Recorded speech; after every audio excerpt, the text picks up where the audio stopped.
Even though I often end up with shots like this, where I'm 1/1 of the frame, I prefer the DJI Pocket 3 to almost anything. All I want is the perfect camera. All I want is the perfect camera. So we're in the frozen tundra of the North, Ottawa, Canada's capital, some say, and it's cold, and I'm here on a trip visiting family with my fiance, and I had a choice. What camera am I going to bring with me if I want to make videos out there?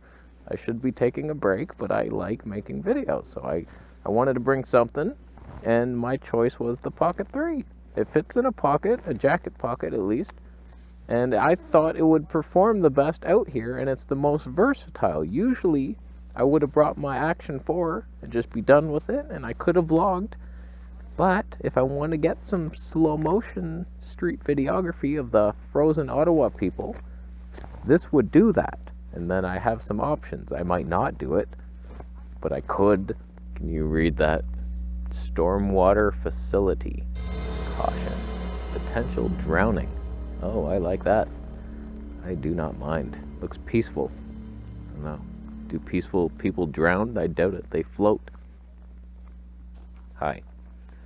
So, why is this better than an action cam? It's cloudy. Sun does not exist here. This is better in low light. It's a 1-inch sensor. That's kind of nice. I still got my mic jack. Plugs right in the bottom. I don't mind that. Flippy screen if I need to film some stuff. This is very icy. This is dangerous. Don't fall. Just don't fall. Don't say that. Law of attraction only heard fall. Fall. So say, stay upright. I'm going to stay horizontal. Oh no, that's the wrong, vertical. Oh no. I got to be honest with you. I just did that comparison, DJI Pocket 3 versus all my cameras. Yes, the full frame cameras looked a little nicer. It was more pleasing. But like, there's a scale of sensor size to image pleasingness. The bigger you go, the better, but you also get heavier and worse stabilization. So like, if you factor in everything, slow-mo, specs, stabilization, color science even, ease of use, the DJI is right up there, man. They really hit a winner out of the park. And it hit some kid on the head. He's sitting with his father and they're eating hot dogs and the kid's dead. But DJI made a camera worth buying through my affiliate links. Now this could just be new kid on the block syndrome, where I have a new camera and I feel like shooting on this more. But hot damn, does it kill off most of my stuff. That was something. That was like an owl or something. It's beautiful to use, and I said it would be. I reviewed the reviews and I was like, you know what, that thing's gonna be special, and it was. I don't love the gimbal. It's always like, I'm never properly framed and I often have to reset it, even though that looks perfect. See, like, it's drifting up now. And if I was to reset this position, it resets to even higher.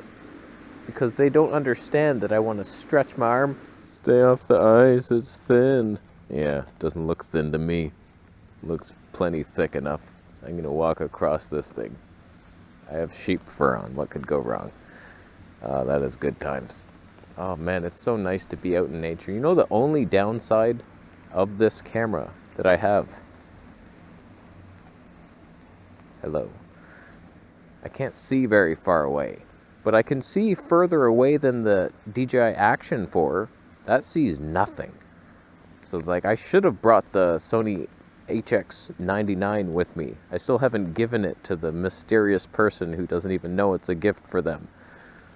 So like, I should have brought that, and then it would have been in my other pocket. I'm like, oh, what's that? Boom. That would have been a fun vlog, but we're not doing that. Sony could beat this thing right now with an X4000 that is like basically as stable with optical Boss Stabe, and it doesn't have the annoyance of a gimbal.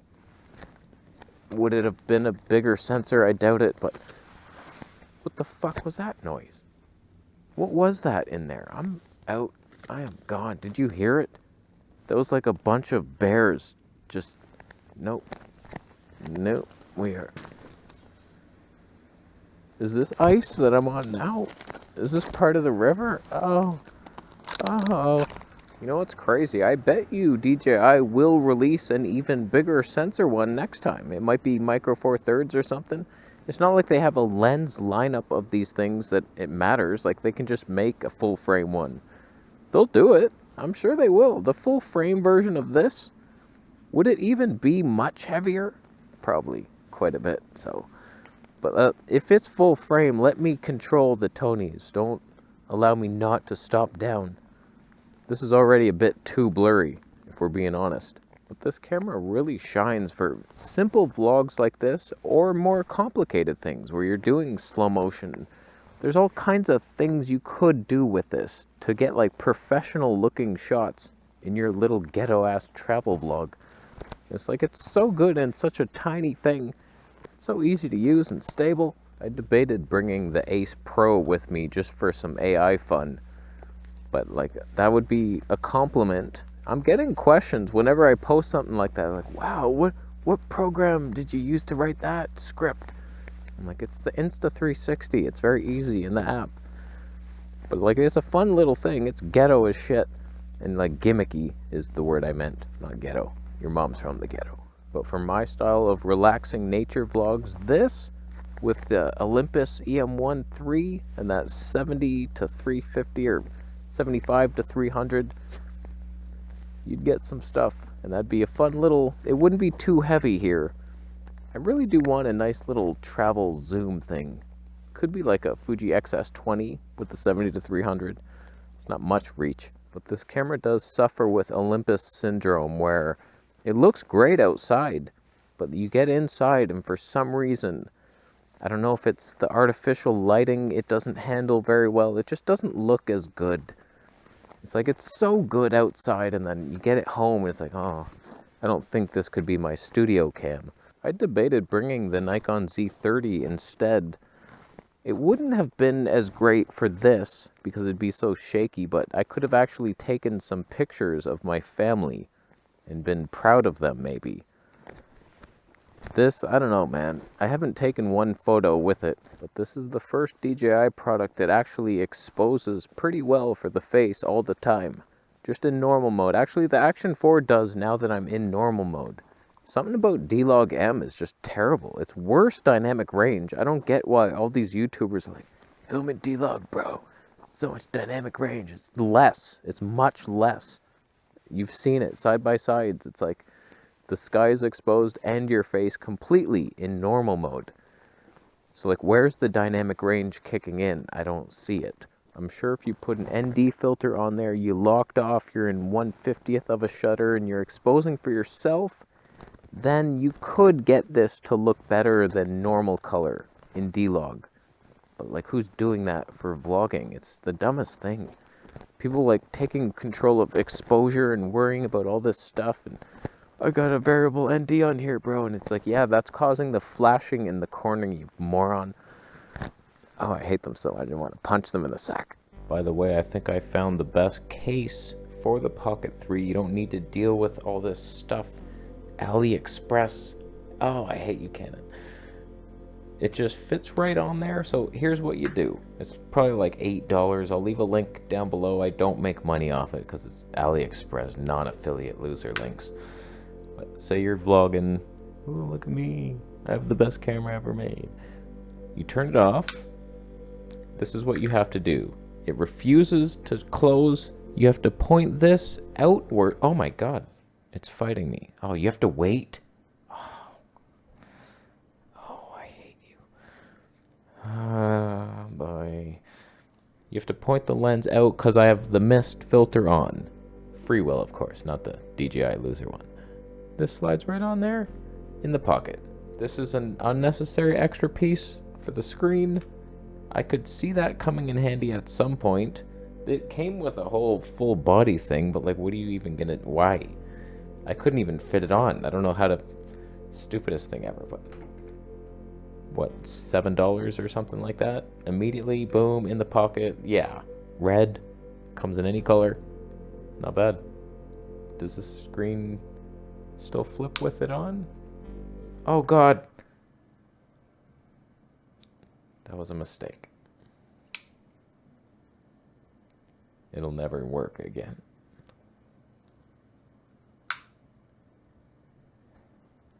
It works. I'll leave. This is where I am, by the way, if you're curious. Cardinal Creek. Karst? The hell's that? That's not even a word. Oh, they make up words here in Ottawa. It's bullshit. It's a very basic man-made trail. I went on that other one. That's where I just was, because that creek looked amazing. The river. The one that the bears ran out of. But I was surprised when this thing looked basically as good as my Nikon Z30. Like, color-wise, I was like, that's pretty good colors, if not better. I think my skin looked smoother on the DJI, so I was like, they've come a long way. Big company in China, they're taking over the world. Let's just give them our money and our identities, because they're tracking us in the app. That's fun. I love having to sign up to an app that you track me with. And then you learn about what I like. And then maybe you'll send me something. Imagine when this thing's doing 480 frames per second HD, and I'm complaining about it not doing 960. That's the world I want to live in. And I hope we get there sooner rather than later. I mean, you're an A7S III in a tiny package. And that thing was already basically perfect, and it killed my channel. We're just running off fumes now. But this thing now is so small, and vlogging with an A7S III, but it's stable and better color science and exposure. Oh boy, this trail's already over. It just curved around there. It started right there. And now here we are as I smoothly switch. Like, this is the end of it. The icy hill where most people fall and they've had enough. And they're like, okay, we're done. It looks like I'm just at a street now. That's the smallest trail I've ever seen in my life. How is this a trail still? This is just someone's backyard. Clearly just a backyard now. I will say for the hyperlapses, there's a lot of up and down movements. It's not quite as good as an action cam. But you could probably stabilize that in post. But yeah, it's not great for this. But it's so tiny, you could still get by. No one's really going to care that there's bobbing movements. I will say this, battery life is pretty decent in the thing. I've made a couple videos out here in the freezing cold and some B-roll last night. And it's still pretty good. I still got like more than half, I think. So it's like all the worries I had about having to get the battery adapter and then it's huge. I don't think you even need it. And it charges super fast, like ridiculously. It's like 8 minutes and it's like full already. It's crazy. And all my other worries about how to attach this thing to a clip like this are kind of non-existent because you can just shut it off, put a mic cover on it, little foam piece for microphones, and then shove it in your pocket. But in the summer, your shorts pockets is not going to be happy with that move, so we're going to have to figure something out. But there's not a lot of flaws here. So not bad, DJI. Thanks for not sending me one, by the way. But I feel proud to be sponsored by the people. You guys, somebody will reach out to me and like, hey, you want this thing? Let's do it. Let's show it, stuff it to the man. And we try it out, and sometimes it's crap. Sometimes it's great. This is like a revolutionary thing. If it had better than Sony A7S III specs. But it doesn't. So my channel still could exist. For some reason. I'm going to leave. How you doing? You buying one? I would.